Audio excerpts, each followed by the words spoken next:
This City of Light, Chapter 17. A Miraculous Ladybug Fanfiction written and narrated by Mira, with artwork for the opening and thumbnail image by YANE on Pixiv. I will have them linked in the description box, as well as links to the prior 16 chapters. If you're still listening, don't forget to subscribe, and if you don't know what to comment, put doom scrolling. Please enjoy Chapter 17. Marinette Dupeng Chang. Paris, France, the 17th of December. There it is again. The irritation from yesterday Marinette fought with, the depression without true sadness, rammed into Marinette's chest as she stared at her bedroom floor. She should do it. She should be able to clean, but she couldn't do it. It wasn't even a matter of wondering where to start, although she didn't know where she should. She simply couldn't do it. She'd feel better once she was done. She would. But then again, if she started and didn't finish, she'd feel even worse because she didn't finish what she set out to do. There wasn't a way she could win this battle, was there? She couldn't break down. Not now. She was Adrian's support system. What would happen if she needed him more than he needed her on an emotional level? They couldn't be non-functioning at the same time. She wouldn't let that happen. Not on her watch. So here she was, in bed and doom-scrolling while actively ignoring the piles of everything around her. She had to get up. She should get up. Making to-do lists in your head means nothing if you're wrapped in covers. Marinette? She sat up to see Adrien poking his head in. Ugh, it's not like he hasn't seen her room a mess before, but her cheeks burned as he politely maintained eye contact with her instead of looking around. Adrien? You good? Yeah? Why? Just your vibe? She narrowed her eyes. Are you telling me I need to shower? Have you showered recently? Adrien! She gasped. I'm not saying you need to. I'm just asking if you have. He climbed up to her bed and sat pretzel-legged at her feet. Rude? I'm not the one who brought it up. Still. She threw a pillow at him. Rude. Whatever you say, LB. I'm not the one still in bed. An accomplishment you're proud of, I'm sure. Yeah. Adrien shook his head so his hair moved. Clean hair and all. Wow, way to rub it in. But seriously, what's going on? He ran his fingers through his hair before reaching for her hand.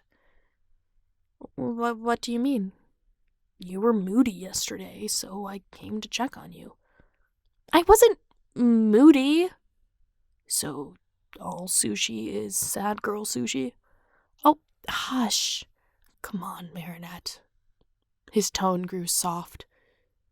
Be honest with me. Please? She could explode. She could roll her eyes. She could lie. She could do a lot of things. What she couldn't do is articulate what happened inside her. Will you hug me for a bit? Yeah, I can do that. Adrien lifted a leg as he scooted around her, pressing his chest to her back as he wrapped his arms into her abdomen. Like this. For a bit. Okay. It's strange how silence processes conversations. Things you'd never say, even when asked directly, come out when you stew in the company of someone, talking to them over and over again in your head until you know what you need to say, even if you don't want to. I think I'm falling apart, Marinette whispered. Adrien tightened his embrace. Okay. And that was that. No promises. No justifications or feel-better quick schemes. It was what it was, and it is what it is. Yeah, she coughed out, throat tight. Still on for lights tonight? Marinette tried. Okay. Okay. She felt him bury his head in her neck, and she closed her eyes. This was permission. This was permission to be sad, with her unwashed hair and messy room. She could be sad for a minute. She could feel this grief without pinpointing its name for now. 10 minutes passed, or maybe 20.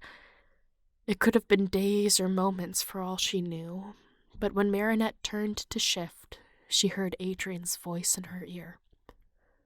Okay now. His breath tickled her. It's time for you to take a bath. She couldn't muster the energy to call him rude. Instead, she sighed as he helped push her into an upright position, then batted him away when she went to climb down. He was right. It wouldn't fix anything, but he was right. And then she wouldn't sit there thinking about how she should take a bath, or shower, or something of the sort. Truthfully, the bath didn't make her feel any better. It was sadness in a different font. But when you're used to one kind of melancholy, others taste refreshing. Hey, Adrian? Marinette climbed up to her bedroom, hair wrapped in a towel, to see her floor clean and smelling better. Citrus? Oh, hey! Adrien twisted to hide the Swiffer behind him, as if she couldn't smell the cleaning solution from here. Any better? Cleaner, I'd say. She willed herself to not be embarrassed at him cleaning her room. Oh, where did... Your laundry's in the washer, and if it didn't look like laundry, I put it in a basket. Right. Yes, wouldn't be the first time someone mistook a project for scraps. So, good on him for understanding that he shouldn't remove or wash what he didn't understand. Thank you. Of course. She tracked how his eyes followed his hands, wiping away months of dust from her desk instead of pausing to look at her. Have you eaten? I'd ask you the same thing, but I already know the answer, Miss In Bed All Day, he teased. Rude! Marinette twisted the towel out of her hair and looked around her now organized vanity for a brush. Where...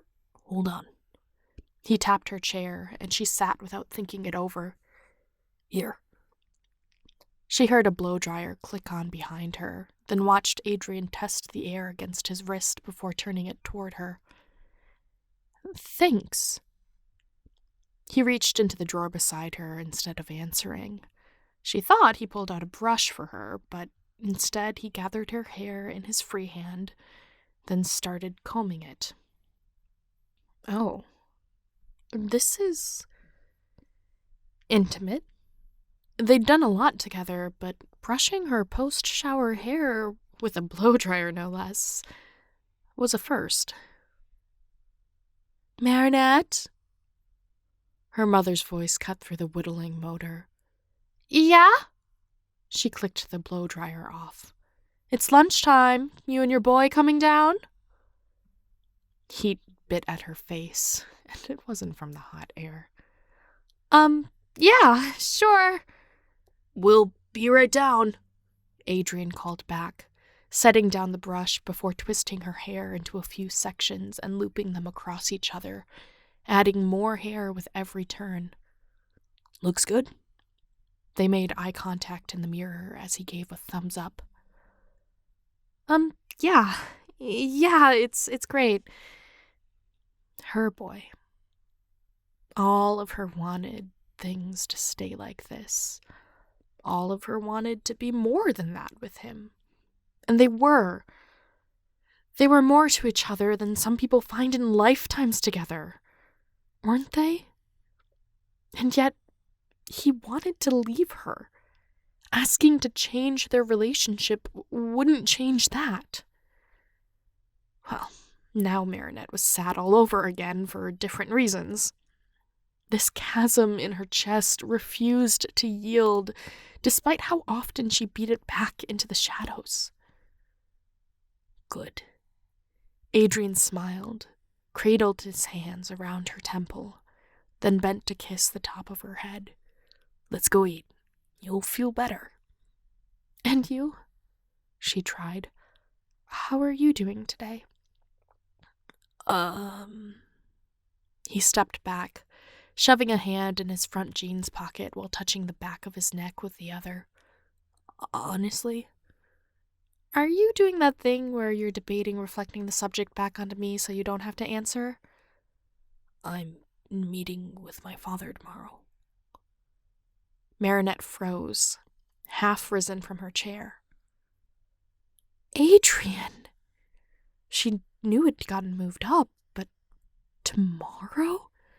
"Yeah, so, this cleaning," he gestured around them, "isn't just for you, if you know what I mean." "Ah." She looked from him to the trapdoor, then back. "Well, if you want to continue channeling your anxiety into something useful, my dad's been egging me to move the island and scrub whatever's underneath it," she joked. "Let's just eat. Plag, kiddos?"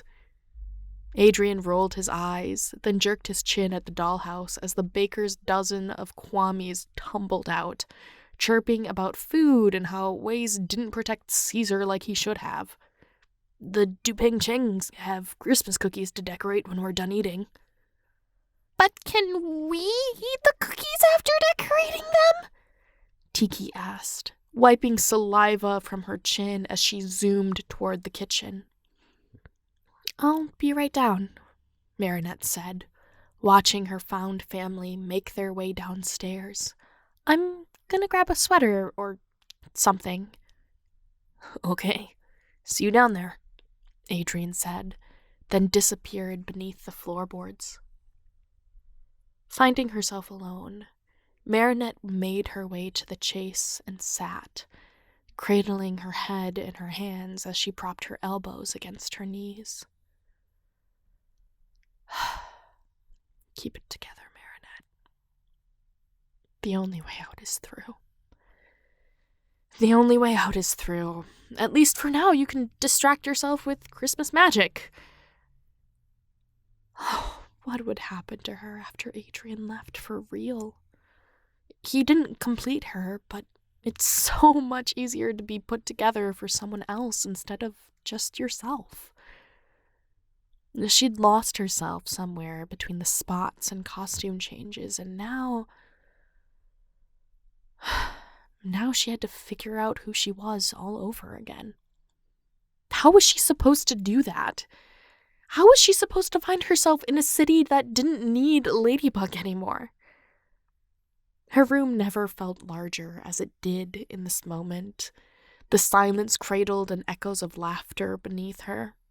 Sounds that blended in harmony from a multifaceted lifestyle made of magic and family and a person she loved. The song that rang from it struck her like an epiphany, like listening to lyrics of a song you'd know you'd love if only you could remember the words long enough to look it up when you got home. It made sense now. It took her longer to figure out, but Adrien wasn't crazy for wanting to leave Paris. You can't heal in the place that hurt you, But here she was, pursuing a dream she had without ever stopping to think if it's what she still wanted. It was as if she'd been frozen in time since the moment she first met Tiki. Adrien was right about leaving, wasn't he? He'd figured out how he'd changed, and he wanted to chase it. But what about her? Is this the life she wanted? Is this the person she wanted to be? Looking at herself in the vanity mirror halfway across the room, Marinette sighed. This wouldn't be easy. It would take a Christmas miracle to pull off her next move, wouldn't it? Thank you so much for listening. Chapter 18 is on the way. In the meantime, you can check out these other videos for more fanfiction, and I will catch you in the next one. Bye!